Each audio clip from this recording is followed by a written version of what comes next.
অর্থাৎ 2014, 2018 এবং 2024-এর এই তিনটি নির্বাচন বাংলাদেশের ইতিহাসের কলঙ্কিত নির্বাচন।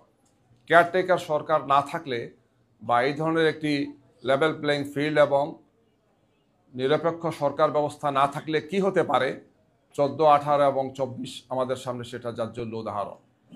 অন্তর্বর্তীকালীন সরকার দায়িত্বে আসার পর এই কেয়ারটেকার সরকার নিয়ে আপনারা জানেন হাইকোর্টে রিট হয়েছে, শুনানি হয়েছে, অনেক পক্ষ সেখানে ছিলেন। সব পক্ষের শুনানির পরে আজকে মহামান্য সুপ্রিম কোর্ট ঐতিহাসিক সেই রায়টি দিয়েছেন। এই রায়ের মাধ্যমে কেয়ারটেকার সরকার বাংলাদেশে আবার পুনঃপ্রতিষ্ঠিত হলো। মহামান্য আদালত এটাও বলেছেন যে আগামী ত্রয়োদশ নয়, চতুর্দশ জাতীয় সংসদ নির্বাচন এই কেয়ারটেকার সরকারের অধীনে হবে কি। আমাদের সংবিধান সংশোধন সহ অনেকগুলো কাজ আগামী নির্বাচনের পরে হবে, সেখানে এই সমস্ত বিষয়গুলো জাতীয় সংসদে আলোচনা হবে। সুপ্রিম কোর্ট, সংশ্লিষ্ট আইনজীবী, বিভিন্ন পক্ষ যারা এই মামলায় যারা পক্ষভূত হয়েছিলেন, আমরা সবাইকে মোবারকবাদ জানাচ্ছি।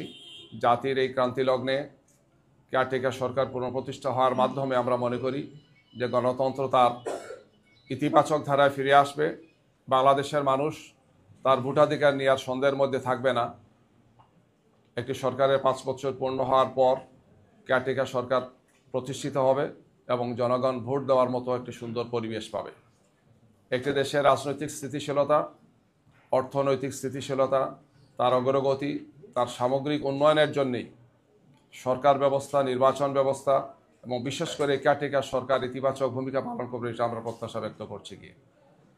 কেয়ারটেকার সরকার বা নির্বাচন ব্যবস্থা গণতান্ত্রিক ব্যবস্থার একটি গুরুত্বপূর্ণ অংশ। রাজনীতিতে রাজনৈতিক দলগুলো, সরকার বা নির্বাচন ব্যবস্থা সব কিছুর মধ্যেই গুণগত পরিবর্তন আসতে হবে, একটির সাথে আরেকটি ওতপ্রোতভাবে জড়িত।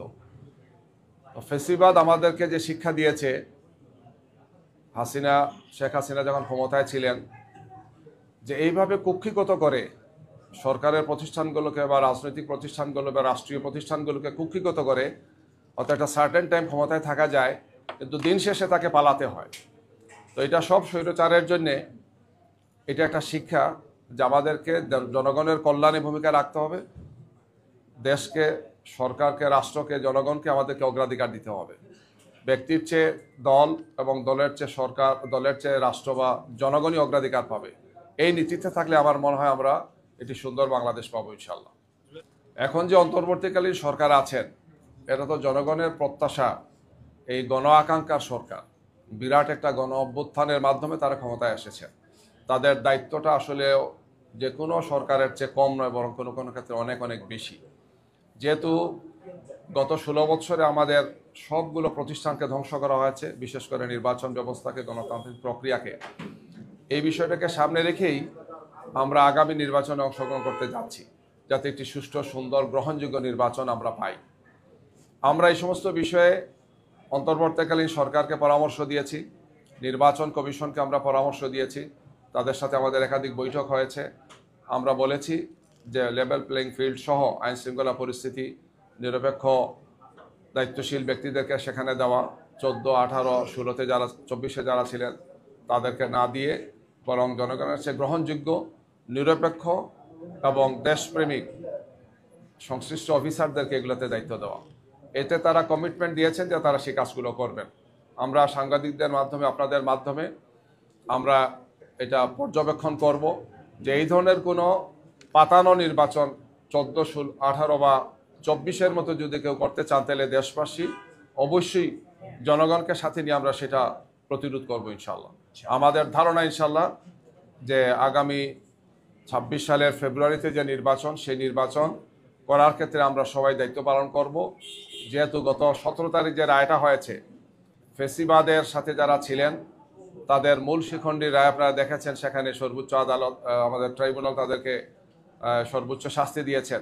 এতে প্রমাণিত হয়েছে যে ক্ষমতায় থেকে, ক্ষমতার অপব্যবহার করে, দেশ এবং জাতির সম্পদকে কুক্ষিগত করে ক্ষমতায় থাকা যায়, কিন্তু দিন শেষে তাকে আইনের মুখোমুখি হতে হয়।